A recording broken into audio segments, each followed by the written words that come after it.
আজকে আমরা জর্ডেন পিটারসনের বিখ্যাত বই 12 রুলস ফর লাইফের মূল ধারণাগুলো খুব সহজভাবে বোঝার চেষ্টা করব এই বইটা আসলে জীবনের নানারকম অন্তর্নিহিত জটিলতা আর কঠিন পথ পাড়ি দেবার জন্য একটা নির্দেশিকা দেওয়ার চেষ্টা করে।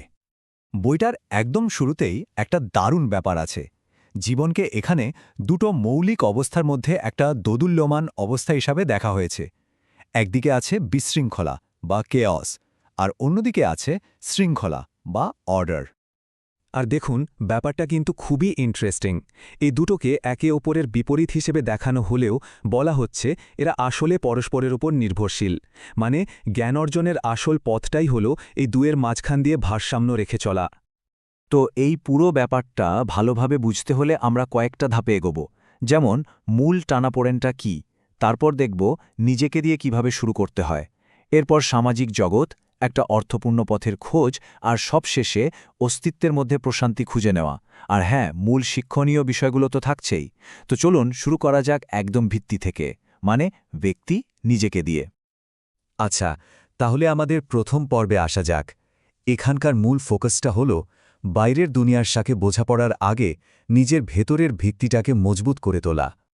প্রথম নিয়মটাই বেশ চমকপ্রদ, কাঁধ সোজা করে সোজা হয়ে দাঁড়ানো। এটা শুনতে খুব সাধারণ মনে হলেও এর পিছনে একটা গভীর জৈবিক বাস্তবতা আছে। আমাদের শারীরিক ভঙ্গি যে কিভাবে আমাদের মানসিক অবস্থাকে প্রভাবিত করতে পারে, সেটাই এখানে মূল কথা।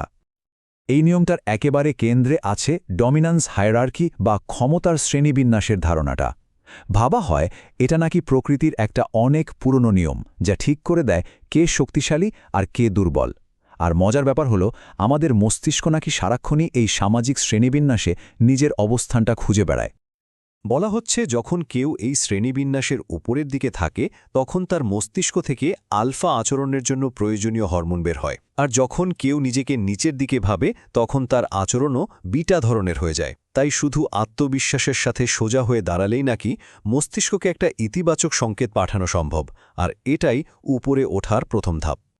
চলুন এবার দ্বিতীয় নিয়মের দিকে যাই। এটা মানুষের একটা অদ্ভুত প্রবণতা নিয়ে কথা বলে। আমরা প্রায়ই অন্যের যত্ন যতটা নিই, নিজের যত্ন ততটা নিই না। কেন এমন হয়? বইটা বলছে নিজের দোষ ত্রুটি সম্পর্কে আমরা এতটাই সচেতন যে অনেক সময় তা থেকে আত্ম অবহেলা জন্মায়। কিন্তু এই নিয়মটা আমাদের মনে করিয়ে দেয়, অন্যদের প্রতি যেমন আমাদের দায়িত্ব আছে, ঠিক তেমনি নিজের প্রতিও আছে। আমাদের এই প্রথম ভাগের শেষ নিয়মটা ব্যক্তিগত দায়িত্ববোধকে একেবারে বিশ্বের বড় বড় সমস্যার সাথে জুড়ে দেয়। মানে মূল কথা হল, বড় কোনো পরিবর্তনের আগে নিজের ছোট্ট জগৎটা, নিজের জীবনটাকে ঠিকঠাক করার দায়িত্ব নেওয়া। শুরুটা হোক নিজেকে দিয়ে। বেশ, তাহলে ব্যক্তিগত গোছানোর ব্যাপারটা তো বোঝা গেল। এখন চলুন দেখি এই ভিত্তিটা ব্যবহার করে কিভাবে সামাজিক জগতে, অর্থাৎ অন্যদের সাথে সম্পর্কের নিয়মগুলো তৈরি হয়। এখানে মূলত ৩টি নীতির কথা বলা হয়েছে। প্রথমত, এমন বন্ধু বানানো উচিত যারা আসলেই আমাদের ভালো চায়। দ্বিতীয়ত, সন্তানদের এমন কোনো কাজ করতে না দেওয়া যা তাদের প্রতি বিরক্তি তৈরি করে। আর তৃতীয়ত, যখন কারো কথা শুনছি তখন এটা ধরে নেওয়া যে তিনি হয়তো এমন কিছু জানেন যা আমরা জানি না। বন্ধু বাছাইয়ের বিষয়টা কিন্তু খুবই গুরুত্বপূর্ণ, কারণ বলা হয় ওপরে ওঠার চেয়ে নিচে নামা অনেক সহজ। মানে একটা ভালো দলকে নষ্ট করতে একজন খারাপ মানুষই যথেষ্ট, কিন্তু একটা খারাপ মানুষকে ভালো করতে একটা পুরো দলের অনেক কষ্ট করতে হয়। তাই কাদের সাথে মিশছি সেটা খুব জরুরি। আচ্ছা, আমরা তো ব্যক্তিগত আর সামাজিক দিকগুলো দেখলাম। এবার চলুন আরেকটু গভীরের দিকে যাই। জীবনের যে দুঃখ কষ্ট, তার সাথে বোঝাপড়া করার জন্য কোন পথে এগোনো উচিত? এখানে জীবনের একদম মৌলিক একটা প্রশ্ন তোলা হয়েছে। যদি ধরেই নিই যে জীবনে কষ্ট থাকবেই, তাহলে সামনে এগিয়ে যাওয়ার সবচেয়ে ভালো পথ কোনটা? আর এর উত্তরে দুটো পথের কথা বলা হচ্ছে। একটা হলো সুবিধাবাদী পথ, মানে এখনকার আনন্দটা উপভোগ করে নাও, কষ্ট যা হওয়ার পরে হবে। আর একটা হলো অর্থপূর্ণ পথ, যেখানে এখন কিছুটা ত্যাগ স্বীকার করে ভবিষ্যতের জীবনটাকে আরও ভালো করার চেষ্টা করা হয়, একটা বড় উদ্দেশ্যকে সামনে রেখে। ত্যাগের ধারণাটা এখানে খুব সুন্দরভাবে ব্যাখ্যা করা হয়েছে। ত্যাগ মানে হল ভবিষ্যতের ভালোর জন্য বর্তমানকে স্বেচ্ছায় একটু কঠিন করে তোলা। এই ভাবনাটাই কিন্তু অর্থপূর্ণ পথটার মূল ভিত্তি। এরপর আসছে চতুর্থ নিয়ম। এখানে বলা হচ্ছে নিজেকে অন্যের সাথে তুলনা না করে বরং গতকালকে নিজের সাথে তুলনা করা উচিত, কারণ প্রত্যেকের জীবনের পথ আর লড়াইটা একদমই আলাদা। আর অষ্টম নিয়মটা হল সত্য বলা অথবা অন্তত মিথ্যা না বলা। কারণ মিথ্যা বলে আমরা আসলে বাস্তবতাকে বিকৃত করি, আর এটা করতে গিয়ে আমরা ভবিষ্যতে যা হতে পারতাম সেই সম্ভাবনাটাকে নষ্ট করে ফেলি।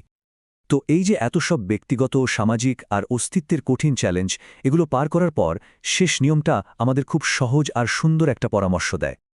নিয়মটা হলো, রাস্তায় কোনো বিড়ালের সাথে দেখা হলে তাকে একটু আদর করা। এটা আসলে একটা প্রতীক। এর মাধ্যমে মনে করিয়ে দেওয়া হচ্ছে যে জীবনের এত সব কঠিন পরিস্থিতির মাঝেও ছোট ছোট ভালো লাগার মুহূর্তগুলোকে খুঁজে নিতে হবে, সেগুলোকে উপভোগ করতে হবে। তাহলে পুরো আলোচনা থেকে আমরা কি শিখলাম? প্রথমত, জীবন হল বিশৃঙ্খলা আর শৃঙ্খলার একটা ভারসাম্য। দ্বিতীয়ত, দুনিয়া বদলানোর আগে নিজের দায়িত্ব নিতে হবে। তৃতীয়ত, ছোটখাটো সুবিধার পেছনে না ছুটে দীর্ঘমেয়াদী একটা অর্থপূর্ণ লক্ষ্যের দিকে এগোনো উচিত। আর সবশেষে, দৈনন্দিন জীবনের ছোট ছোট মুহূর্তের মধ্যে আনন্দ খুঁজে নেওয়া। এই বইটি আমাদের একটা দারুণ প্রশ্ন দিয়ে শেষ করে। জীবন যদি বিশৃঙ্খলা আর শৃঙ্খলার মাঝখানের একটা সরু রেখা হয়, তাহলে আমরা ঠিক কোন দিকে মুখ করে দাঁড়িয়ে আছি? এই প্রশ্নটা নিয়েই ভাবার একটা অবকাশ থেকে যায়।